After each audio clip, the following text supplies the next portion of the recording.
본문의 말씀의 제목은 무너진 시온성을 재건하라입니다.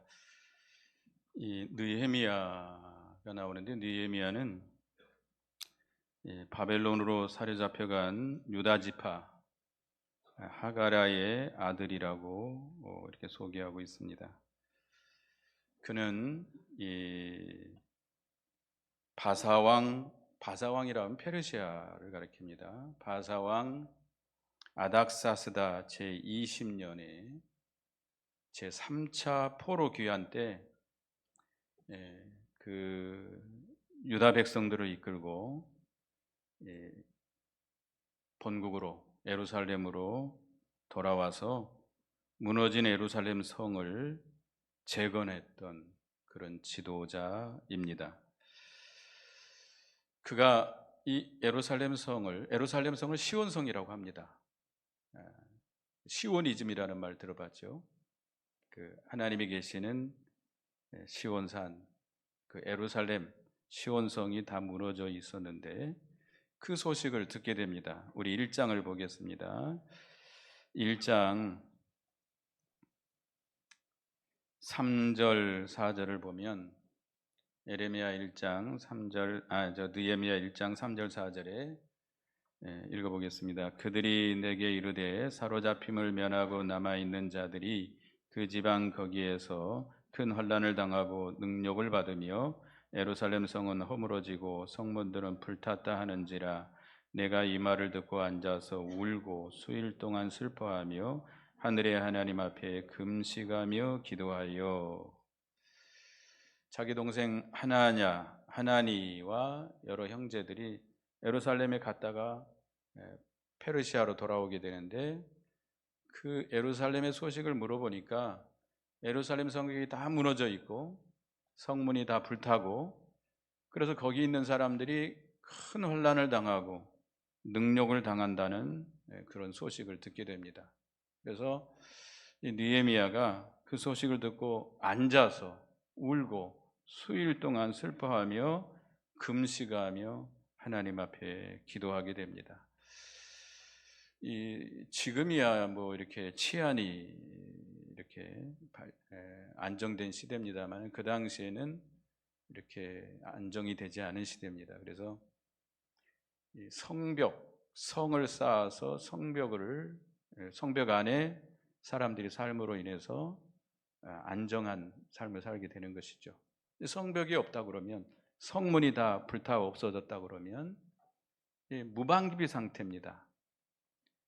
외적이라든지 도적대들이라든지 강도들이 언제든지 와가지고 다 빼앗아가고 죽일 수도 있고 불지를 수도 있고, 이렇게 불안해서 살기 힘들어요.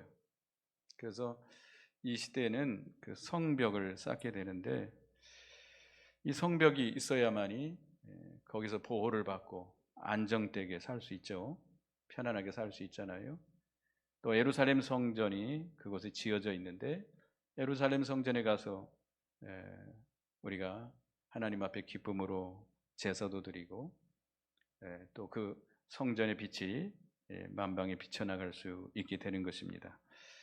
그래서 이 느헤미야 선지자가, 죄송합니다, 자꾸 예레미야라고 그래서, 느헤미야가 예루살렘 성 시온성이 회파됐다는 소식을 듣고 하나님 앞에 금식하며 기도하고 약 3달 정도 하나님 앞에 기도하면서 그 왕에게 이제 청원을 하게 됩니다.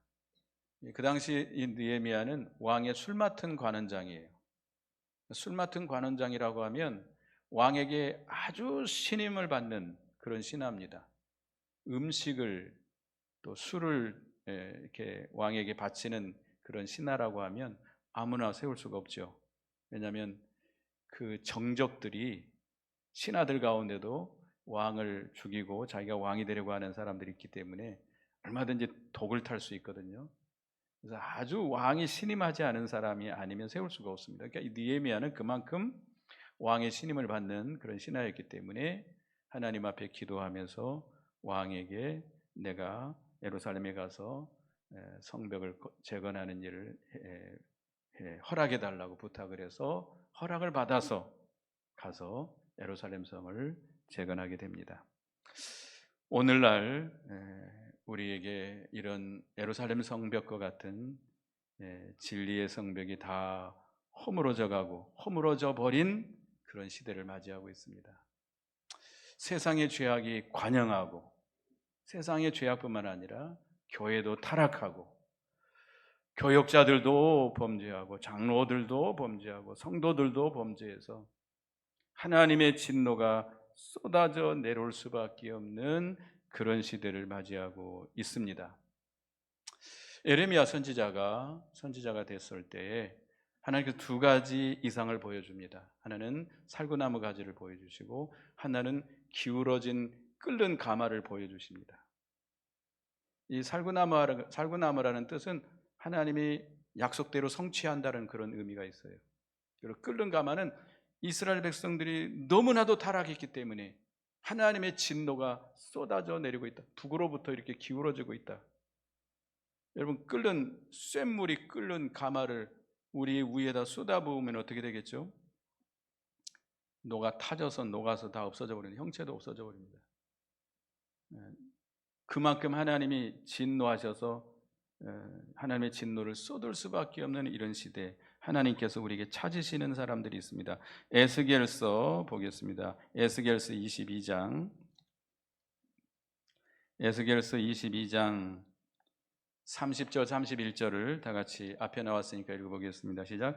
이 땅을 위하여 성을 쌓으며 성 무너진 데를 막아서서 나로 하여금 멸하지 못하게 할 사람을 내가 그 가운데서 찾다가 찾지 못하였으므로 내가 내 분노를 그들 위에 쏟으며 내 진노의 불로 멸하며 그들의 행위대로 그들 머리에 보응하였느니라. 주 여호와의 말씀이니라. 그 앞에는 선지자들, 제사장들, 고관들, 선지자들, 백성들의 죄를 쭉 나열하고 있습니다. 이런 죄 때문에 이 시온성이 다 무너졌어요. 진리의 성벽이 다 무너졌어요. 그래서 하나님께서는 그 무너진 데를 막아서서 하나님으로 하여금 멸하지 못하게 할 사람을 찾는다. 하나님이 찾지 못하면 하나님의 분노를 쏟아붓겠다. 이렇게 말씀하고 있습니다. 그래서 우리도 이 느헤미야처럼 이 진리의 성벽, 의의 성벽, 믿음의 성벽이 다 무너져 버린 이런 시대에 하나님의 진노가 쏟아져 내릴 수밖에 없는 이런 시대에 우리도 느헤미야처럼 하나님 앞에 슬퍼하며 애통하며 하나님 앞에 부르짖는 우리가 되어야 되겠습니다. 에스겔 9장을 보겠습니다. 에스겔 9장 또 보겠습니다. 에스겔서 9장에 보면 9장 4절 앞에 나왔으니까 읽어보겠습니다. 에스겔 9장 4절을 읽어보겠습니다. 시작. 여호와께서 이르시되 너는 예루살렘 성읍 중에 순행하여 그 가운데서 행하는 모든 가증한 일로 말미암아 탄식하며 우는 자 이마에 표를 그리라. 6절 보겠습니다. 6절 바로 6절 시작. 늙은 자와 젊은 자와 처녀와 어린아이와 여자들 다 죽이되 이마에 표 있는 자에게는 가까이 하지 말라. 내 성소에서 시작할지니라 하시니 그들이 성전 앞에 있는 늙은 자로부터 시작하더라. 이 예루살렘에 죄악이 가득하기 때문에 하나님께서 그 예루살렘을 멸하는 천사를 내려보내십니다. 그런데 그 천사를 보내시면서 서기관의 그릇을 붓을 든 천사를 내려보냅니다. 그래서 먼저 이 예루살렘 성에서 일어나는 그 성전에서 일어나는 모든 죄악 때문에 슬퍼하며 탄식하며 회개하며 부르짖는 자들이 이마에 표를 치라고 그랬어요. 그리고 이 멸하는 천사들을 보내서 그들을 멸할 때 성소에서부터 노인들로부터 어린아이까지 그들을 쳐서 멸하는데 이마에 표 있는 사람은 건들지 마라 그랬어요. 이마에 표 있는 사람들이 어떤 사람들이에요? 그 시대 그 예루살렘 성과 성전에서 일어나는 죄 때문에 회개하며 탄식하며 부르짖는 자들이. 여러분들은 이 예루살렘 성을 쌓는 일을 해야 되겠는데 먼저 이 시대에 예루살렘 성전이 다 무너지고 교회가 타락하고 세상의 죄가 관영하고 이것을 보고 여러분은 탄식하며 하나님 앞에 회개하는 여러분이 되시기 바라겠습니다. 그런 자에게 하나님께서 은혜를 베풀어 주세요. 하나님은 그런 자를 찾으세요. 여러분, 이 세상을 바라볼 때 어떻게 바라보십니까? 모든 것이 풍족하고 참 살기 좋은 시대다. 먹고 마시고 즐기자. 이렇게 살다가 가겠습니까? 여러분들은 심령이 깨어서 이 시대의 죄악상을 볼 줄 알아야 돼요. 누구의 심판이 임박한 시대인 줄 알아야 돼요? 하나님의 심판이 곧 쏟아 부어지고 있는 시대인 것을 깨닫고 우리 자신들이 탄식하며 회개하며 부르짖는 여러분이 되시기 바라겠습니다. 그런 자를 찾으세요. 그런 자를 찾으세요. 다니엘처럼, 느헤미야처럼, 에스겔 선지자처럼, 에레미야 선지자처럼. 에레미야 선지자는 눈물의 선지자예요. 얼마나 하나님 앞에 많이 울었는지 몰라요. 탄식하며 슬피 울며 부르짖어야 됩니다. 롯이 아브라함을 떠나 소돔 고모라로 가게 됩니다. 소돔 고모라가 얼마나 죄악이 가득합니까? 그곳에 가서 잘 살았어요? 잘 먹고 잘 살았어요? 아니에요. 그 심령이 매우 상했다고 그랬어요. 베드로후서 2장 7절에 보면, 베드로후서 2장 7절을 보겠습니다. 베드로후서 2장 7절, 2장 7절 8절 읽어봅니다. 시작. 무법한 자들의 음란의 행실로 말미암아 고통당하는 의로운 롯을 건지셨으니 이는 이 의인이 그들 중에 거하여 날마다 저 불법한 행실을 보고 들으므로 그 의로운 심령이 상함이라. 롯이 물론 자기 삼촌보다는 믿음이 없어요. 욕심을 따라서 소돔 고모라에 왔지만 그래도 그에게 의로운 심령이 남아 있었습니다. 그래서 그 소돔 고모라 사람들의 그 불법한 행실을 보고 그 심령이 매우 상했다. 매우 상했어. 그래서 하나님은 그 롯을 소돔 고모라가 멸망하는 가운데 건져 주셨습니다. 여러분들도 이 시대의 죄악상을 보고 여러분의 마음이 상하시기 바라겠습니다. 이 시대의 죄악에 참여해서는 안 돼요. 죄를 미워하고 거기서 나와서 경건하고 거룩한 신앙을 지켜나가야 됩니다. 하나님은 그런 사람을 통해서 이 시대를 구원해 주시는 주님이십니다. 또 우리가 여러분이 너무나 잘 알다시피 에레미야 5장 1절이라든지 창세기 18장 32절에 보면 하나님께서 소돔 고모라를 유황불로 멸하시기 전에 천사들을 그 아브라함에게 보냅니다. 그래서 아브라함이 그 소돔 고모라를 멸하러 가는 하나님 앞에서 기도합니다. 하나님, 이 소돔 고모라에 의인 50명이 있으면 그 50명을 의인 50명을 이 소돔 고모라 사람들과 함께 멸망시키겠습니까? 내가 50명만 찾으면 용서해 주겠다. 45명, 40명, 30명, 20명, 마지막에는 몇 명? 10명만 있어도 이성을 용서하시겠습니까? 이 소돔 고모라에 의인 10명만 있어도 내가 이성을 용서해 주겠다. 그런데 소돔 고모라가 망했습니까? 안 망했습니까? 망했습니다. 결과적으로 의인 몇 명이 없었어요? 10명이 없어서 망했어요. 이 시대에도 하나님이 누구를 찾으세요? 의인을 찾으십니다. 의인을 찾으세요. 예수님 당시에도 바리사인과 서기관들이 화가 있을지어다 그랬어요. 그들은 11조를 드리되 최소의 11조까지 철저하게 드렸던 사람들이에요. 그렇지만 의와 인과 신을 버렸다. 의를 버리고 사랑을 버리고 믿음을 버렸다. 그래서 화가 있을 것이다 그랬어요. 이 시대에도 의가 다 무너지고 진리가 다 무너진 시대. 에레미야 5장 1절에 보면 하나님께서 이 에레미야 선지자에게 예루살렘 성을 내가 심판할 건데 네가 예루살렘 성을 다 다녀봐라. 거기서 공의를 행하며 진리를 찾는 한 사람만 찾아도 내가 이 예루살렘 성을 용서해 주겠다. 찾았어요? 찾지 못함으로 망하게 됐어요.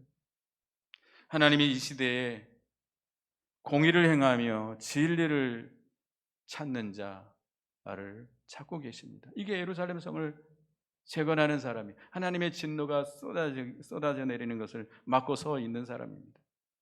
여러분들도 의를 행하는 여러분이 되시기 바라겠습니다. 아모스 시대와 같이 정의를 쓴 쑥으로 여기고 공의를 땅에 던지는 자들아, 의를 행하는 것을 마치 쓴 습처럼, 인진을 먹는 것처럼 괴롭게 생각한다는 거예요. 의롭게 사는 사람들을 바보로 여기는 시대, 이 시대에 여러분들은 공의를 행하시기 바라겠습니다. 하나님 앞에서, 사람들 앞에서 의를 행하는 여러분이 되어야 됩니다. 하나님의 말씀대로 의를 행해서 바로 세워나가야 돼요. 그 다음에 진리를 찾는 자, 하나님의 뜻을 찾아야 돼요. 물론 여러분 각자가 지켜야 될 진리가 있습니다. 하나님의 뜻이 있습니다. 각자 시대가 세워나가야 될 진리가 있습니다. 다 달라요. 세워나가야 될 진리가 다 달라요. 그 진리가 무엇인지, 하나님이 내게 향하신 뜻이 무엇인지를 찾아서 그 뜻대로 행해야 돼요. 그걸 원하세요. 여러분, 부모의 입장에서 자녀들을 훈계할 때에 자녀들에게 지금 내가 네게 원하는 게 무엇인 줄 네가 바로 아느냐 알지 못하느냐 우리가 따질 때가 많잖아요. 그러니까 우리가 부모가 원하는 게 무엇인지를 알아야 될 거 아니에요. 오늘 이 시대에 하나님께서 우리에게 원하시고 바라시고 기뻐하시는 뜻, 선하신 뜻이 무엇인지를 바로 깨달아야 돼요. 이 마르틴 루터가 종교개혁을 하기 시작하게 됩니다. 그 시대는 참으로 로마 카톨릭이 아주 타락한 시대. 속죄표를 사면 구원을 얻는다라고 가르치고 있습니다. 속죄표 아시죠? 죄를 용서받는 표를 만들어 가지고 돈 주고 사면 죄를 용서해 준다는 거예요. 또 공로, 사도들의 공로, 성인들의 공로를 살 수 있어요. 자기가 아무 공로가 없어도 그 공로를 가지고 구원받는다는 거예요. 또 한 가지는 고행입니다. 고행을 해야 죄를 용서받고 구원을 얻는다는 거예요. 그래서 마르틴 루터가 성 베드로 성당에 그 무릎으로 그 돌계단을 기어 올라가면서 깨닫게 됩니다. 내가 이게 아닌데, 그건 카톨릭의 신부였지만 그가 늘 읽던 성경 로마서 1장 17절에 있는 오직 의인은 믿음으로 말미암아 살리라라고 하는 걸 깨닫고 종교개혁을 시작하게 됩니다. 그러니까 마르틴 루터가 찾고 세워나간 진리가 뭐예요? 오직 의인은 믿음으로 말미암아 살리라. 그걸 가지고 그 생명을 내놓고 싸우고 이 종교를 개혁하게 되는 거 아니에요? 그 시대가 세워나갈 진리예요. 일제강점기 때 세워나갈 진리 몇 계명이었죠? 제2계명이었습니다. 일제가 우리를 정복해서 기독교인들을 회유시키는데 일본 기독교에 있는 목사들을 데리고 와가지고 신사참배를 강요하게 됩니다. 신사참배는 국가의 권세에 복종하는 것이기 때문에 죄가 아니다. 그런데 끼어있는 우리 한국 목사님들이 반대하고 일어섰습니다. 그것은 하나님 앞에 우상을 섬기는 것이다. 제2계명을 범하는 죄다. 그래서 그 많은 목사님들과 성도들이 감옥에 갇히고 순교를 당했습니다. 그 시대에 지켜나가야 될 계명은 몇 계명이었어요? 제2계명. 오늘날 이 시대에도 계명이 다 무너져가고 있습니다. 진리가 다 무너져가고 있어요. 주일관념이 다 없어져 버렸어요. 주일 예배 1시간만 드리면 주일을 지킨 것이라고 생각하고 있어요. 특별히 코로나로 인해서 이제 예배를 꼭 예배당에 와서 드리지 않아도 된다. 비대면으로 들어도 된다. 이게 핑계가 돼가지고 이제 뭐 놀러 가면서 일하면서 유튜브 보면서 예배 드리는 이런 시대가 돼버렸습니다. 완전히 계명이 다 무너져 버리는 시대. 참 심히도 우리가 참 염려가 되는 시대가 됐는데 우리가 이 시대에 우리가 진리를 지켜나가야 돼. 진리를 지켜나가야 돼. 진리를 찾고 진리를 세워나가야 돼. 또 진리와 양심을 다 버리는 시대. 디모데전서 1장 19절에 보면 믿음과 착한 양심을 가지라. 어떤 이들은 그 양심을 버렸고 그 믿음에 관하여 파선하였느니라. 신앙 양심을 다 버리는 시대. 우리가 양심을 버리면 뭐가 깨져버려요? 믿음이 다 파손돼 버립니다. 신앙 양심을 똑바로 지켜야 됩니다. 그래서 우리가 이 시대에 공의를 행하고 진리를 구하고 신앙 양심을 지켜나가는 저희가 되어야 되겠습니다. 그것이 이 시온성을 쌓아나가는 일이. 그래서 여기 이제 1절에서부터 6절까지 보면 원수들이 비방합니다. 여기 산발랏과 도비아라는 사람이 나오는데 산발랏은 사마리아의 총독이었던 사람이고 도비아는 이방 사람입니다. 이들이 성을 쌓는 것을 보고 비웃어요. 너희들이 하루아침에 그걸 다 쌓으려고 하느냐? 여우가 올라가도 무너질 것 같다라고 하면 비방합니다. 그렇지만 느헤미야는 기도하면서 성 쌓는 일을 중단하지 않냐고 계속 해나갑니다. 마귀는 우리가 이 시온성을, 영적인 시온성을 쌓는 일을, 믿는 일을 해나가는 것을, 진리를 구하고 진리를 세워나가는 일을 매우 싫어하고 시기합니다. 그래서 이 타락한 종교인들, 타락한 기독교인들과 안 믿는 세력과 합세해가지고 우리를 비방하고 조롱하고 핍박합니다. 그럴 때 우리는 기도해야 돼요. 이 무너진 시온성을 쌓는 일은 하나님의 은혜가 아니면 불가능합니다. 우리가 여러분이 잘 알다시피 스가랴 4장에 보면 4장 6절에 이는 힘으로 되지 아니하며 능력으로 되지 아니하고 오직 나의 영으로 되느니라. 믿는 일은 인간의 힘으로 되는 것도 아니고 인간의 능력으로 되는 것도 아니고 인간의 노력으로 되는 게 아닙니다. 오직 누구의 힘으로 돼요? 하나님의 신으로, 성령의 능력의 역사로 되는 일입니다. 그렇기 때문에 기도하지 않으면, 기도해서 하나님의 은혜를 구하지 않으면 우리 믿는 일을 아무것도 할 수 없습니다. 그래서 우리 예수 믿는 사람들이 신앙생활을 함에 있어서 가장 중요한 생활, 우리가 성경을 부지런히 읽고 성경을 우리가 마음에 착심하고 그 성경을 붙들고 말씀을 붙들고 살아야 되겠고, 그다음에 기도하는 생활이에요. 기도하지 않으면 하나님의 은혜를 힘입을 수가 없고 아무 믿는 일을 할 수가 없습니다. 그래서 기도는 아무리 강조해도 지나치지 않습니다. 여러분 기도하시기 바라겠습니다. 마가복음 9장 29절에 기도의 다른 것으로는 이런 종류가 나갈 수 없느니라. 귀신, 마귀 역사, 악한 영의 역사를 뭐 외에는 물리칠 수 없어요? 기도 외에는. 너희가 끼어 기도하라. 시험에 들지 않도록 끼어 기도하라.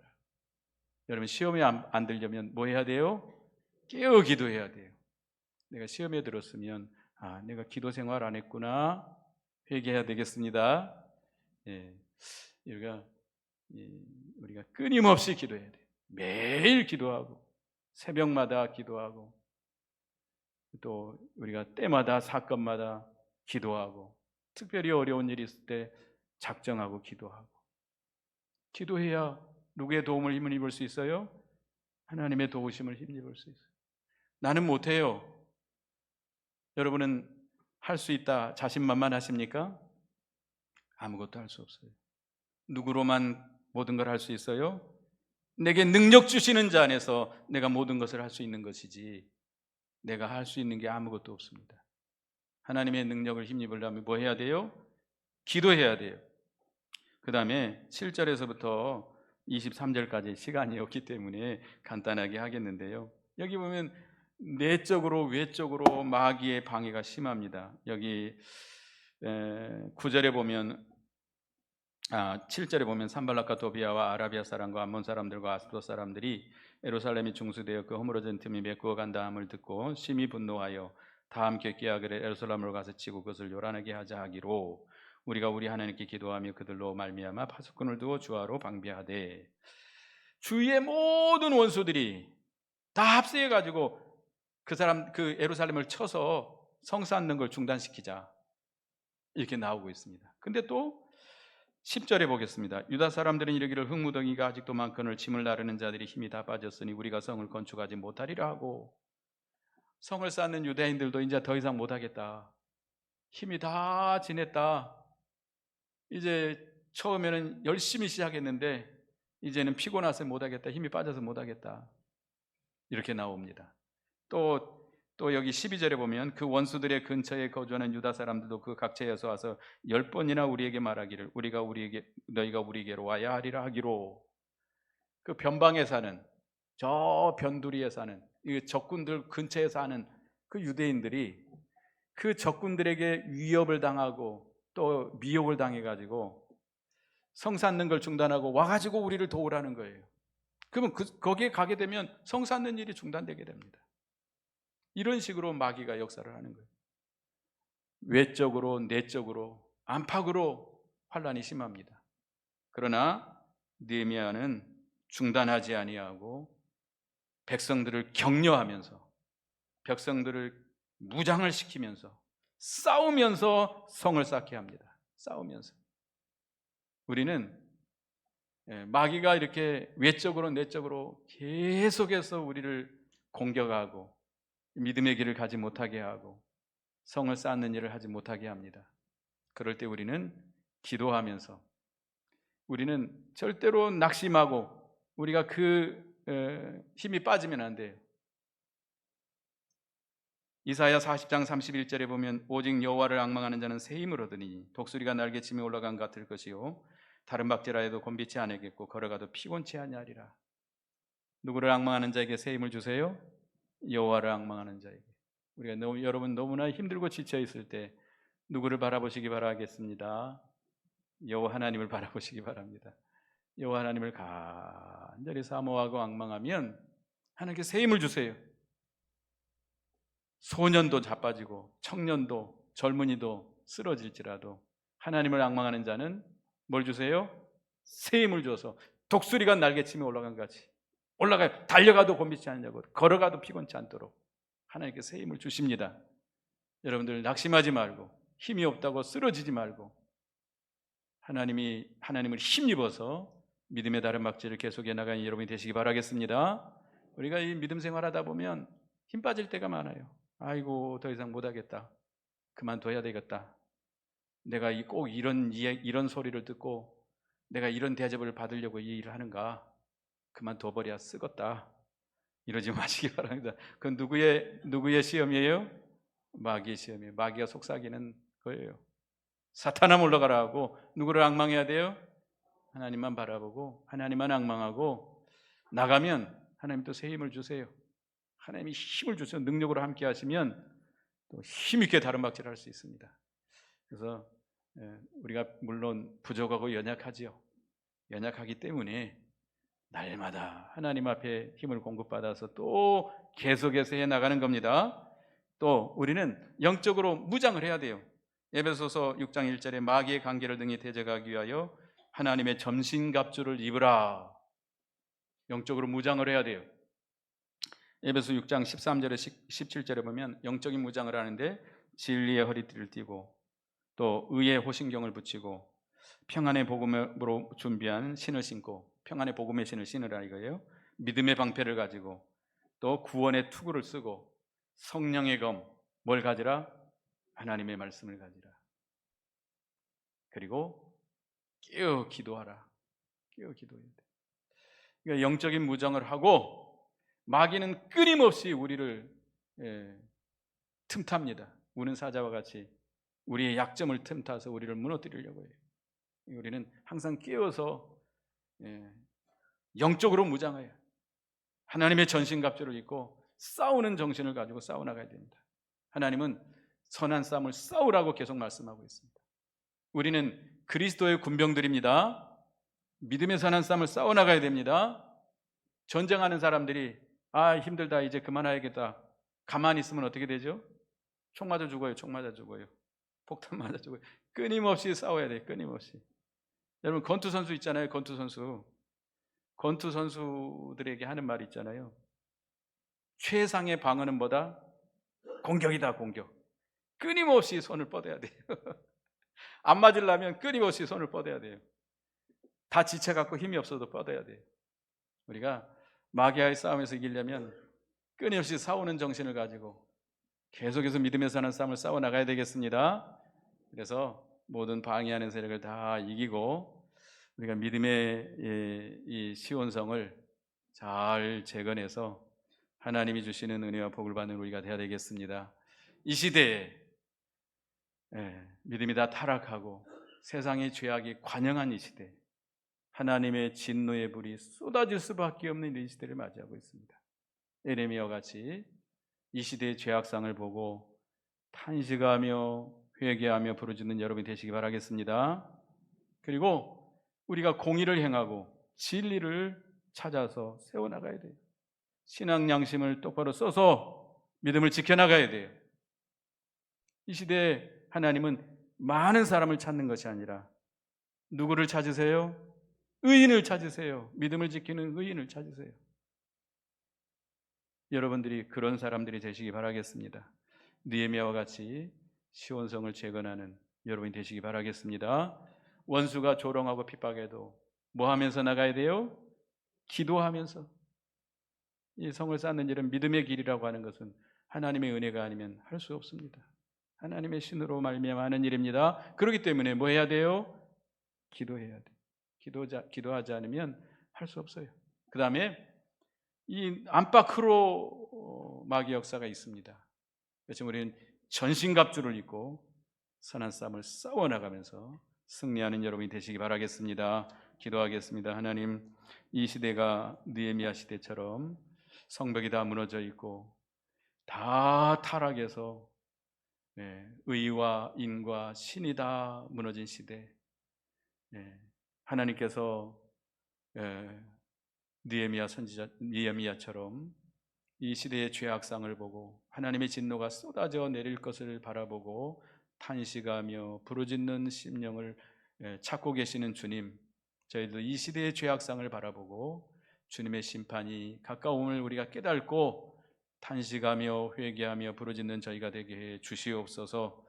또 하나님께서는 공의를 행하며 진리를 찾는 사람을 찾으신다 했사오니 우리가 이 시대에 무너진 공의를 다시 행하며 진리를 찾아서 그 진리대로 행하며 신한 양심을 똑바로 써서 믿음을 써나가는 하나님이 찾는 저희가 되어서 하나님의 진노를 막아서는 저희가 되게 해 주시옵소서. 마귀가 비방하고 조롱할지라도 기도하며 하나님의 능력을 힘입어서 믿음의 길을 걸어가는 저희가 되게 하시고 전신갑주를 입고 선한 싸움을 싸워서 승리하는 저희가 되게 해 주시옵소서.